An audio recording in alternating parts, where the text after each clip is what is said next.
Good afternoon, sir. My name is Mark Divtia Fernando from Section Bravo second year.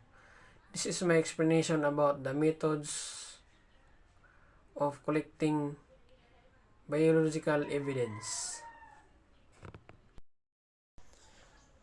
Number 1. One is swabbing. Swabbing ang pinakamadalas gamitin kapag may nakikitang dugo, laway, pawis o anumang likido sa isang surface. Ito ay ginagamit ng sterile na cotton swab. Binabasa ito ng kaunti gamit ang distilled water. Pinipahid sa lugar kung saan may posibleng biological material o mga dugo, laway, or pawis na pwedeng iswab. Pinatutuyo ito at nilagay sa breathable na lalagyan.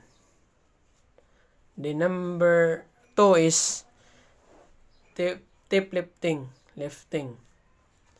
Tape lifting. Ginagamit ang tape lifting para makuha ang buhok o hibla ng buhok.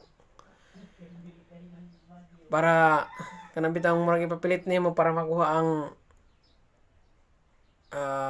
buhok niya para di nimo siya magunitan. O skin cell at iba pang may microscopic trace evidence. Isang pirasong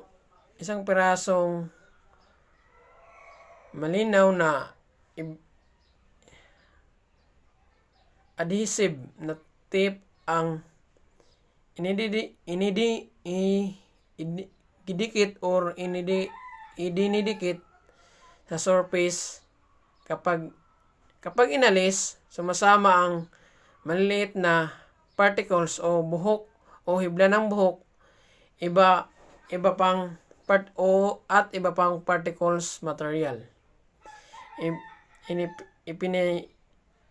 Ipinapaskil ang tape sa backing card para ma-analyze sa laboratory. Ano to, sir? Salamat.